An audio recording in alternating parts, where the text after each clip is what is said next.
Peut-être que tu es cet entrepreneur qui a du mal à faire quelque chose pendant une assez longue période de temps parce que tu t'ennuies vite. Également, tu as peut-être du mal à faire des choix parce que faire un choix, c'est renoncer à quelque chose d'autre qui pourtant intègre ta personnalité, ta curiosité, etc. Et peut-être que tu es également cette personne qui ne veut pas tourner en rond, qui veut à chaque fois explorer de nouvelles choses, découvrir de nouvelles choses et du coup ne pas t'enfermer dans une case pour le restant de tes jours. Et lorsque tu es entrepreneur, tu finis par te dire, mais finalement, est-ce que les gens comprennent réellement ce que je fais?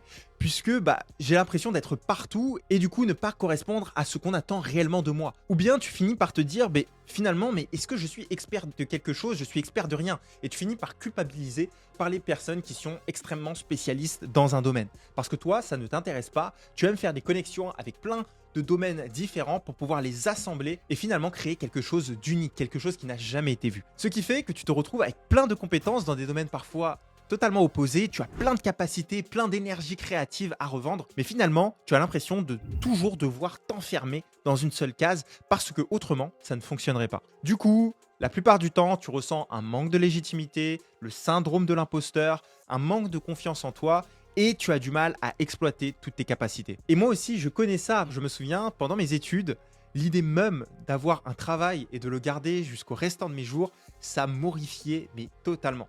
Je n'avais aucune excitation à ça et je me disais, mais c'est pas possible. Comment est-ce que le monde peut être fait comme ça? Et comment est-ce que tu peux choisir un métier que tu vas faire toute ta vie? Finalement, j'ai trouvé l'entrepreneuriat, j'ai trouvé le domaine qui me permettait d'exploiter toutes mes facettes, toutes mes compétences et qui permettait de les mettre en valeur, de les mettre en avant pour pouvoir en faire une activité rentable. Aujourd'hui, je suis certain que l'entrepreneuriat et de créer un business qui nous ressemble, une vie qui nous ressemble, est l'une des meilleures choses à faire pour des personnes qui se sentent multipotentielles et qui veulent exploiter un maximum de leurs capacités. Mais encore faut-il savoir comment est-ce qu'on peut canaliser en fait toute cette énergie-là pour la mettre dans le bon sens, réussir à faire les choses étape par étape pour finalement construire la vision et matérialiser la vision qu'on a en tête sans se perdre en chemin et sans se tirailler en fait l'esprit pour pouvoir accomplir nos objectifs. Et du coup, je voulais souligner 2 points si tu es un entrepreneur multipotentiel qui vont te permettre d'accomplir ta vision sur le long terme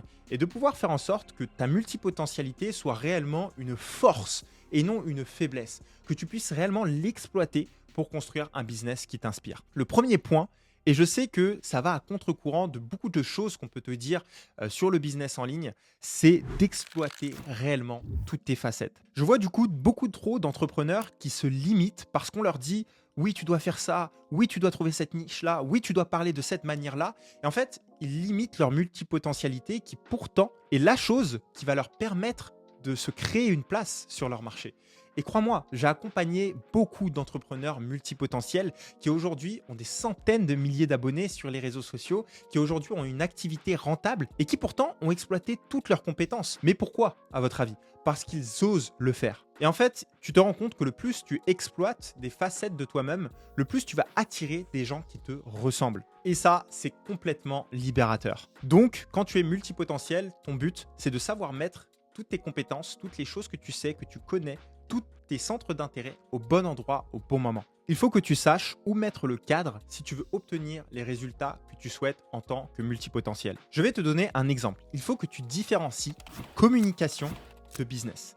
La communication, c'est là où tu dois être toi. C'est là où tu dois t'exprimer. Tu dois exprimer les différentes facettes de ta personnalité, tes centres d'intérêt. Pourquoi? Parce que c'est la seule chose qui va te permettre de te démarquer sur ton marché. Ici, c'est oser, par exemple, parler de ta carrière d'acteur ou de ta carrière de danseuse pour aider des femmes à exploiter leur potentiel, par exemple. C'est en partageant ces centres d'intérêt-là que tu vas les pousser également à se libérer, à croire en elles-mêmes. Tu peux exploiter un maximum justement de ton énergie créative pour attirer les bonnes personnes. Tu dois t'exprimer dans ta communication. Deuxièmement, il y a le business. Lorsqu'il s'agit de répondre à un problème, ce problème-là doit être précis. Tu dois savoir exactement le problème que tu résous à tes clients et la situation idéale dans laquelle ils souhaitent se trouver. Ensuite, tu dois créer un système qui te permet d'être réplicable parce que c'est comme ça que tu vas justement atteindre tes objectifs financiers, te libérer du temps et justement te concentrer plus sur ce que tu veux exploiter et là où tu veux t'exprimer. C'est en associant ces deux choses-là, dans ta communication, t'exprimer un maximum, mais dans ton business, savoir comment mettre du cadre pour avoir des résultats réplicables et savoir exactement le problème que tu règles, que tu vas pouvoir avoir non seulement la liberté de t'exprimer, mais également de construire un business rentable, stable sur le long terme. Donc, communique sur la personne que tu es, parce que ta niche, c'est toi. Tu es le mieux positionné pour aider la personne que tu étais, mais réponds aux problèmes dont les gens ont besoin.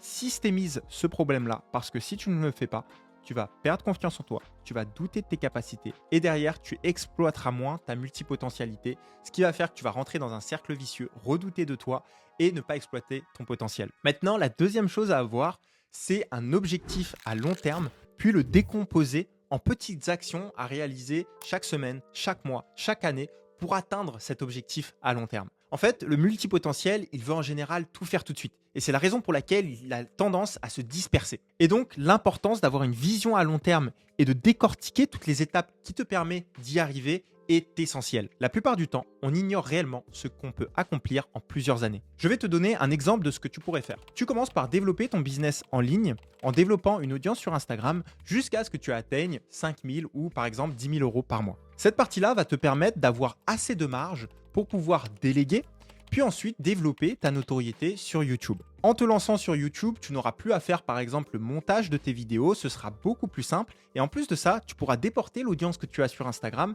sur cette nouvelle plateforme. Tu lutteras beaucoup moins pour avoir et construire ton audience sur YouTube. Tu auras donc développé ton business en ligne, une audience sur Instagram et tu l'auras déporté sur YouTube, plus des personnes qui font tes montages vidéo pour aller beaucoup plus vite et de manière beaucoup plus simple. À ce moment-là, tu auras une audience qui sera prête à acheter ton livre. Tu pourras donc commencer ta carrière d'auteur. Et en plus de ça, tu auras des personnes juste à ce moment-là qui vont acheter ton livre. Peut-être 50, 100, 150, 200 personnes qui vont acheter ton livre dès qu'il sortira. Ce que tu n'aurais pas pu faire dès le début. Et donc, puisqu'il va y avoir 150, 200 personnes fans de toi qui vont acheter ton livre, tu auras de bons commentaires sur Amazon. Ce qui fait que quand tu as de bons commentaires sur Amazon, ton livre est très bien référencé. Ce qui fait que tu ne deviens pas juste auteur, tu peux devenir auteur best-seller. Finalement, grâce à ton livre, plus la communauté que tu auras créée, tu vas potentiellement être invité à des podcasts, à des interviews pour parler de ton expérience, pour pouvoir vendre ton livre, vendre tes services, etc. Les personnes qui te découvriront sur ces interviews, ces conférences, ces podcasts, verront ton parcours sur les réseaux sociaux, peut-être achèteront ton livre, deviendront clients, mais également te permettra d'avoir une toute autre notoriété. Et tout cela sans forcer finalement, puisque c'est des propositions qui seront venues à toi du fait de tout ce que tu as fait auparavant. Et enfin, après tout ça, peut-être que tu auras assez de capital pour investir dans une marque e-commerce sans même te soucier du retour sur investissement direct puisque tu as assez d'argent pour vivre et que derrière, tu as le temps que ta marque prenne pour en faire un vrai succès. Donc oui, tu veux faire plein de choses et tout ce que tu veux faire peut être fait. Tout est possible et tu peux le réaliser et tu peux être absolument tout en même temps. Simplement, quelle chose est intelligent de faire un premier qui va t'emmener plus facilement au deuxième, puis au troisième pour accomplir ta vision dans les prochaines années. Ne cherche pas à avoir absolument tout de suite parce que finalement, c'est pas quelque chose que tu veux. Ce que tu veux, c'est des choses solides sur le long terme parce que tu les as construits un par un et qu'ils ont des socles solides. Donc, apprends à organiser juste ta vision aujourd'hui et c'est comme ça que tu accompliras tes objectifs de demain. Voilà, je voulais vraiment m'adresser à toi, entrepreneur multipotentiel, qui souhaite développer plein de choses, qui a plein d'énergie créative et qui aujourd'hui se sent bloqué dans un marché où on a l'impression qu'on nous demande d'être extrêmement cadré et finalement on en perd notre créativité, on en perd finalement notre potentiel et c'est extrêmement dommage parce que finalement tu as tout en toi pour réaliser la vision que tu as dans la tête. Il faut juste que tu évites de te bloquer, même si je sais que c'est facile à dire et difficile à faire, mais seul le fait d'être vraiment toi et d'exploiter toutes tes facettes en ligne va te permettre de te démarquer et d'être la personne que tu veux être. J'espère que tu as aimé cette vidéo. J'aimerais beaucoup avoir ton avis dans les commentaires, savoir si ça t'a donné des pistes potentiellement. Et on se dit à la prochaine.